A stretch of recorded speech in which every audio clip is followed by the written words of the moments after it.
Hello दोस्तों, नमस्ते, राम राम। मैं हूं अमित चौधरी। स्वागत है आपका अपने यूट्यूब चैनल अमित सर जी के में। तो आज मैं ज्योग्राफी का फोर्थ चैप्टर कराने जा रहा हूं, जिसमें 10th क्लास का फोर्थ चैप्टर है और जिसमें बहुत ही अच्छे लेवल के क्वेश्चन पूछे गए हैं। ठीक है, वो मैं बता दूंगा आपके कंटेंट में क्या क्या है। उससे पहले मैं कुछ बताना चाहता हूँ। जैसे ही मेरा ये बैच समाप्त हो जाएगा तो इसके साथ में कुछ अलग करने वाला हूँ आपके लिए पेपरों से पहले। और एमसीक्यू तो कराऊंगा ही प्रॉपर तरीके से। मोस्टली एमसीक्यू ही होंगे जो मैंने कराए हैं अपने बैच से, उससे रिलेटेड। और उसके बाद जो क्वेश्चन पूछे जाएंगे, ठीक है, कैसे क्वेश्चन पूछे जाएंगे, किस पेपर में कैसे क्वेश्चन पूछे जा सकते हैं, ये सारी चीजें मैं बताता चलूंगा, जो मेरी एक प्रॉपर तरीके से सीरीज चलेगी क्वेश्चनों की।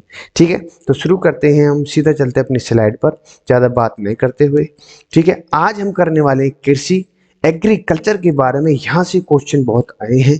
ठीक है, इसलिए चैप्टर बहुत ही इंपॉर्टेंट हो जाता है। ठीक है, कृषि एग्रीकल्चर। ठीक है, भारत में कृषि के प्रकार जानेंगे। हरित क्रांति के बारे में पढ़ाऊंगा, श्वेत क्रांति के बारे में पढ़ाऊंगा। कृषि का बदलता स्वरूप, ये चीज जानेंगे। और भूदान क्या है, इसके बारे में हम पढ़ेंगे। ठीक है, वैश्वीकरण का कृषि पर प्रभाव क्या पड़ा है, ये सारी चीजें इंपॉर्टेंट हो जाती है आपके पेपर को लेकर के भी। ठीक है, तो शुरू करते हैं अपनी स्लाइड को। भारत में कृषि के प्रकार को जान लेते हैं। Types of agriculture in India. ठीक है, प्रारंभिक जीविका निर्वाह निर्वाह कृषि, अर्ली सब्सिस्टेंस एग्रीकल्चर, इसके बारे में जानकारी मैं दे देता हूं आपको कि जिस प्रकार की खेती की केवल इतनी उपज होती हो कि उससे परिवार का पेट भर सके, वही प्रारंभिक जीवा निर्वाह कृषि होती है। ठीक है, उसे ही प्रारंभिक जीविका निर्वाह कृषि कहा जाता है। इस प्रकार की खेती जमीन के छोटे टुकड़े पर की जाती है और इसमें आदिम औजार और परिवार समुदाय के श्रम का इस्तेमाल होता है। ठीक है, यह मुख्यतः मानसून पर और जमीन के प्राकृतिक उर्वरता पर निर्भर रहती है। इस प्रकार की कृषि में किसी स्थान विशेष की जलवायु के हिसाब से ही किसी फसल का चुनाव किया जाता है। इसे कर्तन दहन खेती कहा जाता है। कर्तन दहन खेती जो है, इसलिए मैंने हाईलाइट किया है क्योंकि पीछे पूछा गया है कर्तन दहन खेती को क्या कहा जाता है। और ठीक है, वो मैंने आपको बता दिया है। प्रारंभिक जीविका कृषि कृषि ऐसा करने के लिए सबसे पहले जमीन के लिए किसी टुकड़े को वनस्पति को काटा जाता है और फिर उसे जला दिया जाता है। वनस्पति को काटा, वनस्पति के जलाने से राख बनती है और उसे मिट्टी में मिला दिया जाता है। उसके बाद फसल उगाई जाती है और किसी जमीन के टुकड़े पर 2-4 बार खेती करने के बाद परती जो परत छोड़ दी जाती है और उसके बाद एक नई जमीन की को खेती के लिए तैयार किया जाता है। इस बीच पहले वाली जमीन का इतना समय मिल जाता है कि प्राकृतिक तरीके से उसकी खोई उर्वरता वापस आ जाती है। मतलब जैसे यहाँ खेत था, ठीक है, और यहाँ खेत है। ठीक है, पहले उन्होंने यहाँ पर खेती की, ठीक है, 2-4 बार। फिर इसके बाद इसकी उर्वरता कम हुई तो यहाँ पर पहुंच गए वो। ठीक है, इसमें की, ठीक है, इतनी इसमें खेती होती थी 2-4 बार। उसके बाद यहाँ पर फिर दोबारा कर कोई मिट्टी आ जाती, वही उसमें ताकत आ जाती, फिर पैदावार उसमें दोबारा से चलता। ठीक है, वही है कर्तन दहन खेती। ठीक है, ये पढ़ लेना आप। कर्तन दहन खेती के विभिन्न नाम है, जैसे कि झूम असम, मेघालय, मिजोरम, नागालैंड में है। पामलू, ये पूछे गए क्वेश्चन इसमें मैंने डाल दिया। मणिपुर में। दीपा बस्तर अंडमान निकोबार में कहा जाता है। बेवर या दहिया मध्य प्रदेश में। पोड या पेंड पेंडा जो होते हैं आंध्र प्रदेश में। पामा तापी उड़ीसा में। कुम्हारा पश्चिम घाट। वालरे या वाल्ट्रे दक्षिण पूर्व राजस्थान। खी हिमालय। कुरुआ झारखंड। मिल्पा मैक्सिको मध्य एशिया। कोनुका वेनेजुला। रोका ब्राजील। मोसले मध्य अफ्रीका। और रे आपका वियतनाम। ये सारे नाम याद कर लेना आप। ठीक है, पूछे गए क्वेश्चन इसलिए मैंने आपको दे दिया है।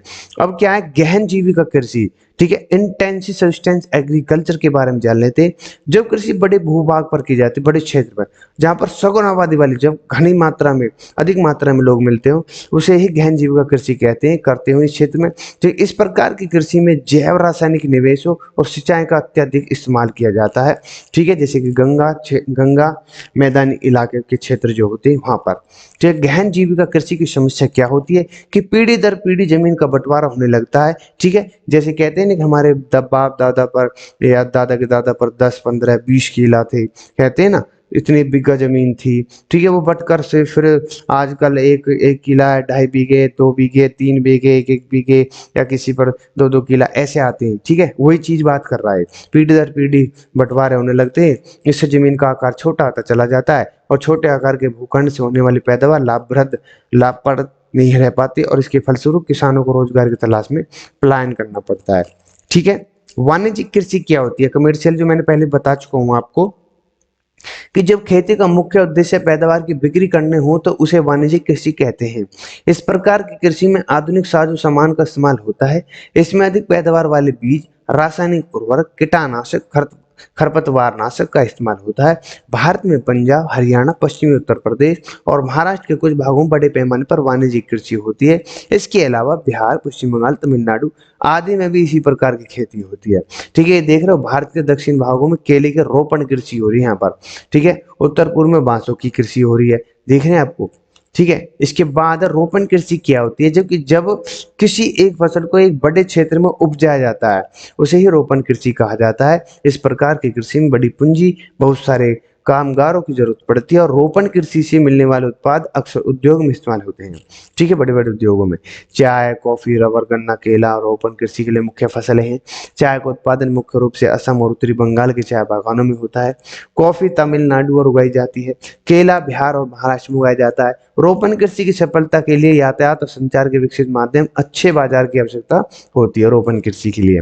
ये फ्रूट का काम है, अधिक मात्रा में फ्रूट्स जो होते हैं उनकी है, चाय जो बागानी है। ठीक है, ये सभी चीजें इंपॉर्टेंट है, मिले इसी इन दोनों की, चाय है, कॉफी है, रबर है, गन्ना है, केला है, रोपण कृषि, ये सभी क्या हो जाते हैं आपकी रोपण कृषि के अंतर्गत आते हैं। ठीक है, अब आते हैं शस्य प्रारूप, जो क्रॉपिंग पैटर्न होता है ना, वो भारत में 3 ऋतुएं हैं, रबी, खरीफ, जायद। ठीक है, जैसे कि अभी जायद की चल रही है, अब जो महीना चल रही है, जो चल रही है, टाइम चल रहा है जो जून, मई, जून, जुलाई तक, ये तो जायद फसल है। उसके बाद क्या चलेगा आपको? खरीफ की, फिर उसके बाद रबी की। ठीक है, रबी की जो फसल होती है, कि रबी फसल जाड़ों में होती है, सर्दियों में होती है, इसलिए इसे जाड़े की फसल भी कहा जाता है। रबी की बुआई अक्टूबर से दिसंबर के बीच में होती है और इसकी कटाई अप्रैल से जून के लिए बीच में होती है।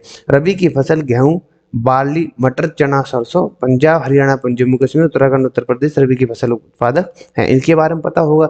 खरीफ की फसलें गर्मी में उगाई जाती हैं, इसलिए इसे गर्मी की फसल कहते हैं। और खरीफ की बुआई जुलाई से अगस्त, जैसे मैंने बताया आपको, जुलाई से कटाई सितंबर अक्टूबर में होती है। और खरीफ की मुख्य फसलें हैं, धान है, मक्का, ज्वार, बाजरा, तुअर, मूंग, उड़द, मूंगफली आदि, सोयाबीन है। ये सारी चीज पूछ सकता है, आपको ऑप्शन में दे सकता है कि ये किस मौसम में या कौन सी फसल है, खरीफ है, रबी है, जायद। ठीक है, तो धान के मुख्य उत्पादक असम है, पश्चिम बंगाल, उड़ीसा के तटवर्ती इलाके हैं। ठीक है, आंध्र प्रदेश, तमिलनाडु, केरल, महाराष्ट्र, उत्तर प्रदेश, बिहार, असम, पश्चिम बंगाल, उड़ीसा, और इन्हें एक साल में धान की 3 फसलें उगाई जाती हैं, जिनमें से औस, अमन और बोरो कहते हैं। ठीक है, जायद का मौसम रबी खरीफ के बीच में होता है। इसमें तरबूज, खरबूज, खीरा, सब्जियां, चारे वाली फसलें उगाई जाती है और गन्ने को भी इसी मौसम में उगाया जाता है, लेकिन उसे पूरी तरह से बढ़ने के लिए 1 साल लग जाता है। इन्हीं दिनों में जायद के टाइम पर ही गन्ने, ये पूछा गया क्वेश्चन है कि गन्ने को कब प्याज लगती है, कुछ भी। ठीक है, तो जायद के टाइम पर, जो जायद का जो समय होता है ना, इस समय पर अधिक मात्रा में लोग वहाँ प्याज को लगाते हैं या कुछ भी जो भी है। ठीक है, गन्ने की को। नेक्स्ट है मुख्य फसलें और जान लेते हैं। चावल। चावल चीन के बाद भारत दुनिया में चावल का दूसरा सबसे बड़ा उत्पादक देश है। धान की खेती के लिए जरूरत होते हैं और उच्च तापमान इसके लिए 25 डिग्री से अधिक अधिक आर्द्रता और 100 सेंटीमीटर अधिक सालाना वर्षा चाहिए। किसके लिए? चावल के, राइस के लिए। ठीक है, ये चावल की खेती हो रही है और यहाँ पर मैंने आपको दे रखे हैं कहाँ कहाँ पर चावल अधिक मात्रा में होते हैं। अधिक मात्रा में नॉर्थ ईस्ट में दे रखे हैं। ठीक है, आपके झारखंड, छत्तीसगढ़, पश्चिम बंगाल में सबसे ज्यादा, उड़ीसा, ये सभी, तमिलनाडु तक, इस पूरा इलाका करा पड़ा आपका। नेक्स्ट है, यदि सिंचाई की सही व्यवस्था हो तो धान को कम वर्षा वाले क्षेत्रों में उगाया जा सकता है। अब धान की खेती पंजाब, हरियाणा, पश्चिमी उत्तर प्रदेश और राजस्थान में होने लगी है। ऐसा इसलिए संभव हो पाया कि इन क्षेत्रों में नहरों को सघन जाल है। ठीक है, गेहूं, वीट जो गेहूं उगने के लिए 50 से 75 सेंटीमीटर का सालाना वर्षा की जरूरत होती है, जिसका वितरण ये पूछे गए क्वेश्चन है कि इसके लिए सालाना वर्षा कितनी चाहिए, 50 से 75। ठीक है, ये नोट कर लेना आप, जिसका वितरण समान रूप से हो। पाला पड़ने से गेहूं की फसल तबाह हो जाती है, बिल्कुल ठीक है। जो जाड़ों में जब पाला पड़ जाता है ना, जो क्या आज तो घास पर बर्फ की चादर मिली है, ऐसा कुछ हो जाता है, तो उसके कारण गेहूं की पौध मर जाती है, मतलब गेहूं के जो उगता है ना वो फसल मर जाती है। ठीक है, गेहूं के मुख्य उत्पादक क्षेत्र है पश्चिम उत्तर के गंगा सतलज के मैदान के, दक्कन की काली मृदा वाले क्षेत्र। गेहूं के मुख्य उत्पादक पंजाब, हरियाणा, उत्तर प्रदेश, बिहार, राजस्थान, मध्य प्रदेश है। ये कुछ भाग है, ये गेहूं की कृषि आप देख सकते हो। ठीक है, मोटा अनाज, ज्वार, बाजरा ये आप पढ़ लेना। ठीक है, रागी, मक्का, दालें, ठीक है, सभी चीजें इंपॉर्टेंट है। गन्ने को पढ़ लेते हैं। गन्ने की फसल के लिए गर्म और आर्द्र जलवायु चाहिए सिर्फ। ठीक है, गर्म और आर्द्र जलवायु होती है इन दिनों में 21 डिग्री से 27 डिग्री सेल्सियस के बीच तापमान में 75 सेंटीमीटर 100 सेंटीमीटर वर्षा जरूर होती है। और गन्ने के उत्पादन में ब्राजील पहले नंबर पर है और भारत दूसरे नंबर पर है। ये इंपॉर्टेंट है, ब्राजील सबसे नंबर 1 है और दूसरे नंबर पर अपना भारत है। उत्पादन की बात हो रही है। ठीक है, उत्तर प्रदेश, महाराष्ट्र, कर्नाटक, तमिलनाडु, आंध्र प्रदेश और बिहार, पंजाब, हरियाणा गन्ने के मुख्य उत्पादक हैं। ठीक है, गन्ने की कृषि आप देख सकते हो। तिलहन और मूंगफली ये सभी आप पढ़ लेना, पीडीएफ में शेयर कर दूंगा। हाँ, एक बात और है, कल जो प्रैक्टिस सेट हुआ था उसकी अभी मैं पीडीएफ डाल दूंगा आपके सामने। चाय कॉफी मैंने पिछले चैप्टर में आपको प्रॉपर तरीके से पढ़ा दी है, पर लेकिन चाय को पढ़ लेते हैं। उष्ण और उपोष्ण कटिबंधीय जलवायु चाय की फसल के लिए अच्छी होती है। ठीक है, चाय की कृषि देख लो। इसके लिए गहरी मिट्टी और सुगम जल निकास वाले ढलुआ क्षेत्र की जरूरत पड़ती है और चाय के उत्पादन में गहन श्रम की आवश्यकता होती है। असम, पश्चिम बंगाल, तमिलनाडु और केरल के चाय मुख्य उत्पादक है और दार्जिलिंग की पहाड़ी में अपनी खास चाय का मशहूर है। भारत चाय सबसे बड़ा उत्पादक देश है। कॉफी, कॉफी के लिए चाय की तरह कॉफी को भी बागानों में उगाया जाता है और भारत में सबसे पहले यमन में अरेबिका किस्म की कॉफी को उगाया जाता है। ये क्वेश्चन पूछा गया है कि कॉफी को सबसे पहले यमन में अरेबिका किस्म की कॉफी हुई थी और शुरुआत में कॉफी को बाबा बूदन पहाड़ियों में उगाया जाता था। ठीक है, ये इंपॉर्टेंट है। नेक्स्ट है बागवानी फसलें। भारत में उष्ण से उष्णकटिबंधीय फलों का उत्पादन होते हैं। महाराष्ट्र, आंध्र प्रदेश ये सभी राज्य हैं। और चेरापूंजी संतरे, केरल, मिजोरम, महाराष्ट्र, तमिलनाडु में केले, उत्तर प्रदेश में लीची, मेघालय में अनानास, आंध्र प्रदेश ये सभी मैंने नाम दे रखे हैं। अंगूर कहाँ पर है, ठीक है, सभी चीजें इंपॉर्टेंट। अखरोट कहाँ पर है। भारत सब्जियों और फलों का बड़ा उत्पादक है। भारत में पूरे विश्व के उत्पादन में 13% सब्जियां पैदा होती है और भारत मटर, गोभी, प्याज, बंद गोभी, टमाटर, बैगन, आलू का मुख्य उत्पादक देश है। ठीक है, ये सभी चीजें मैंने आपके सामने रख रखी है। ठीक है, और खाद्य फसलें जो होती हैं रबर, जैसे कि भूमध्य सागर क्षेत्र रबर की फसल के लिए सबसे उत्पादक है और लेकिन उष्ण और उपोष्ण क्षेत्र में भी रबर की खेती होती है। रबर की खेती के लिए आर्द्र नम जलवायु की जरूरत होती है, जहां 200 सेंटीमीटर से अधिक वर्षा होती हो और 25 डिग्री सेल्सियस से अधिक तापमान रहता हो। ठीक है, भारत में रबर की खेती मुख्य रूप से केरल, तमिलनाडु, कर्नाटक, अंडमान निकोबार द्वीपों पर होती है। ठीक है, इंपॉर्टेंट है राज्य जो मैंने बताए हैं आपको, केंद्र शासित प्रदेश में मिक्स है, ये सभी आपके लिए इंपॉर्टेंट है क्योंकि ऑप्शन में डाल सकता है वो। मेघालय की गारो पहाड़ियां रबर के उत्पादन में भारत में विश्व का 5वां स्थान है। ठीक है, आपसे पूछ सकता है, 5वां स्थान है। ठीक है भाई, नेक्स्ट है कपास। कपास की खेती मैंने बता चुका हूँ पीछे चैप्टरों में, जूट में बता दिए। तो भूत कह रहा हूँ, भूदान पढ़ लेते हैं।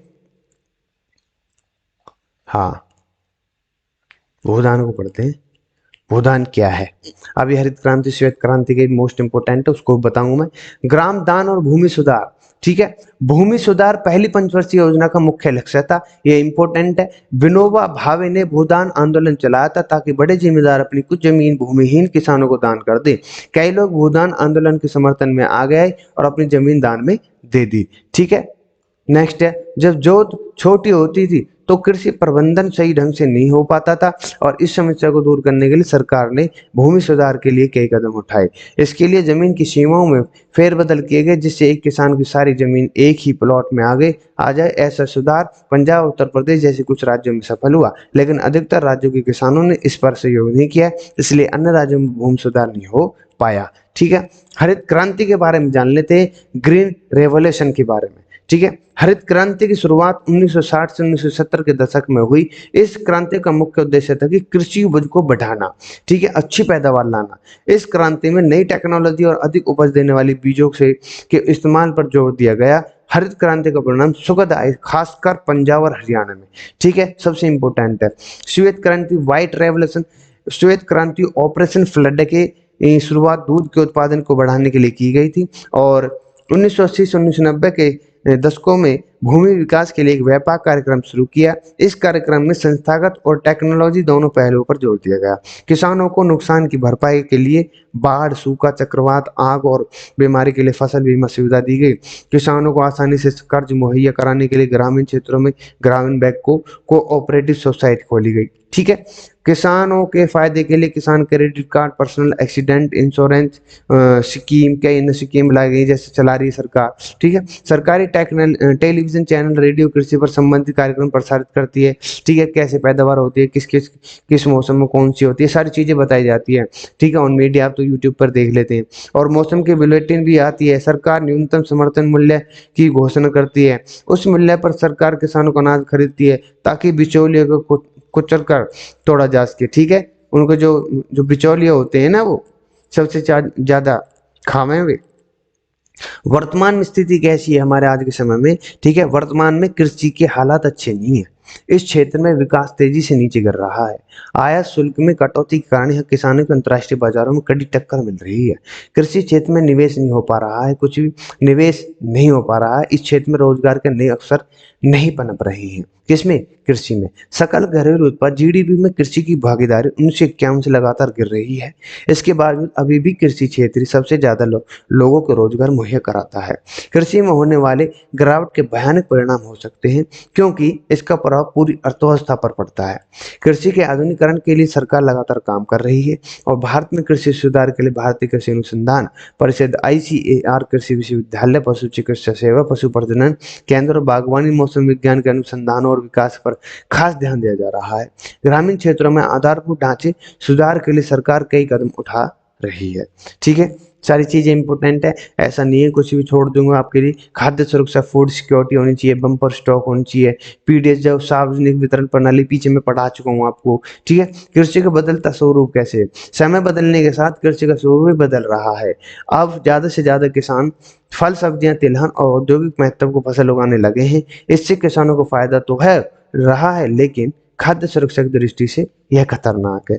वैश्वीकरण की कृषि पर प्रभाव क्या होता है? कि वैश्वीकरण के, ये सबसे इंपॉर्टेंट है कि वैश्वीकरण पर कृषि का प्रभाव क्या है, कृषि पर प्रभाव क्या? ठीक है, वैश्वीकरण के प्रभाव हमेशा देखे जा रहे हैं कि जब भारत में यूरोपीय व्यापारियों के आने का दौर शुरू हुआ, तो उसे यहाँ से निर्यात के मुख्य वस्तुएं काली मिर्च, मसाले। जब अंग्रेजों को राज चलाने लगे तो भारत कच्चे माल का निर्यात बन गया, जिसमें कपास मुख्य वस्तु थी, जैसे कि मैंने आपको हिस्ट्री में बताया भी हुआ है आपको। ठीक है, जब ब्रिटेन के कपड़ा उद्योग में नील की मांग बढ़ी तो भारत के किसानों को नील की खेती के लिए बाध्य किया गया। नील की खेती, बढ़ती खेती के कारण भारत में अनाजों की उपज पर प्रतिकूल प्रभाव पड़ा। आधुनिक समय में कृषि के समक्ष वैश्वीकरण की नई चुनौती हुई। पश्चिमी देशों के किसानों को अत्यधिक सहायता मिलती थी। इसकी फलस्वरूप भारत के किसान पश्चिम देशों में किसानों से प्रतिस्पर्धा नहीं कर पा रहे थे। अंतर्राष्ट्रीय बाजारों में भारत की कृषि उत्पाद की मांग बहुत कम हुई। ठीक है, वर्तमान में पश्चिमी देशों के किसानों को अत्यधिक सहायता मिलने के कारण भारत के किसान उनसे प्रतिस्पर्धा करने में अक्षम साबित हो रहे हैं। इसलिए अंतर्राष्ट्रीय बाजारों में भारत की कृषि उत्पाद मांग बहुत कम है। साथ में रासायनिक उर्वरक और सिंचाई के अत्यधिक इस्तेमाल ने नई समस्याएं खड़ी कर दी हैं, जिससे कृषि उत्पाद घट रहा है। भारत में कृषि पर बहुत अधिक लोग निर्भर हैं, इसलिए प्रति व्यक्ति कृषि उत्पाद और वही कम होने लगा है या होने वाली है। कई विशेषज्ञ राय है कि कार्बनिक कृषि में इस समस्या से निदान पाया जा सकता है, कार्बनिक कृषि से।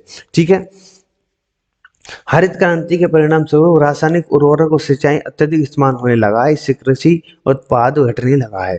भारत की आबादी का एक बड़ा हिस्सा कृषि पर निर्भर करता है, इसलिए प्रति व्यक्ति कृषि उत्पाद दिनों में दिनों कम हो रहा है। कई विशेषज्ञ का मानना है कि कार्बनिक कृषि समस्या का समाधान सब निकाला जा सकता है। ठीक है, ये दोबारा रिपीट हो गया आई थिंक। ठीक है, ये देख लो आप, विकास एवं विकासशील देशों में कीटनाशक के भारी प्रयोग में संबंधित समस्याएं सामने आ रही हैं। ठीक है, आज के समय में सबसे बड़ी प्रॉब्लम होगी किसान भाइयों के लिए। ठीक है, नेक्स्ट है आपके सामने। तो फर्स्ट क्वेश्चन आपके सामने है, अभी क्लास समाप्त होती है, अब क्वेश्चन करेंगे जो भी मोस्ट इंपोर्टेंट है। निम्नलिखित में से क्या भारत के लोगों को सबसे महत्वपूर्ण व्यवसाय है? भोजन इकट्ठा करते हैं वो, कृषि को, विनिर्माण या सेवाएं? अब इसमें कृषि इज द राइट आंसर हो जाता है। व्यवसाय तो सबसे इंपॉर्टेंट कृषि है, इसमें तो कोई दिक्कत है नहीं। नेक्स्ट क्वेश्चन आपके सामने है सेकंड, भूमि पर उच्च जनसंख्या दबाव वाले क्षेत्रों में इनमें से किस प्रकार की खेती की जाती है? प्रारंभिक जीविका कृषि, ये तो नहीं है। गहन जीविका कृषि की जाती है, B is the right answer. ये नीचे वाले भी गलत हो जाते हैं। नेक्स्ट है, इनमें से कौन खरीफ की फसल है? जो है मटर है, बाजरा है, सरसों। जिस बच्चे ने क्लास करी है तो तुरंत बता देगा bajra is the right answer. Bharat में सबसे बड़ा उत्पादक देश होने के साथ साथ इनमें से किस फसल का उपभोक्ता भी है? चावल है, बाजरा है, दलहन है, या आपकी तिलहन है?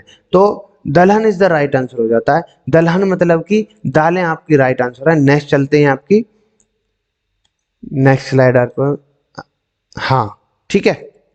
नेक्स्ट स्लाइड आपके जायद सास्य, फिफ्थ क्वेश्चन है कि जायद सास्य प्रारूप के दौरान इनमें से कौन सी फसल पैदा होती है? अब जायद की बात हो रही है, गन्ना, खरबूज, मूंगफली या मूंग। तो खरबूजा इज द राइट आंसर हो जाता है। इनमें से खरबूजा, तरबूजा, खीरा वगैरह जो होती है, सब्जियां होती हैं, जो इसी मौसम में सबसे ज्यादा मौसम में सब्जियां होती हैं जायद के में। तो नेक्स्ट है, इनमें से कौन खरीफ फसल है जो देश में उत्पादित प्रमुख तिलहनों के लगभग आधा हिस्सा है? गन्ना, खरबूज, मूंगफली या मूंग? तो मूंगफली इज द राइट आंसर हो जाता है, लगभग आधा हिस्सा है, जैसे मैंने अभी बताया आपको। नेक्स्ट स्लाइड आपके सामने है कि चाय की खेती निम्न में से किस प्रकार की कृषि का एक उदाहरण है? बागानी है, रोपण है, पेय पदार्थ खेती है, या गहमे?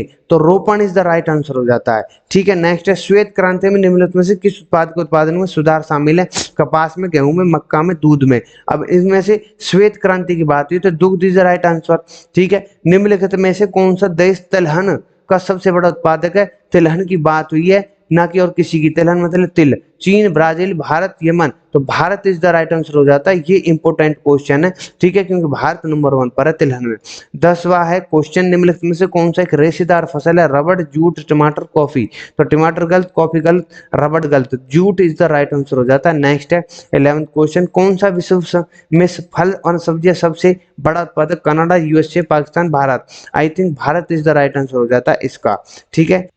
रेशम उत्पादन के लिए रेशम के कीड़ों को पालन करना क्या कहलाता है? सेरिकल्चर।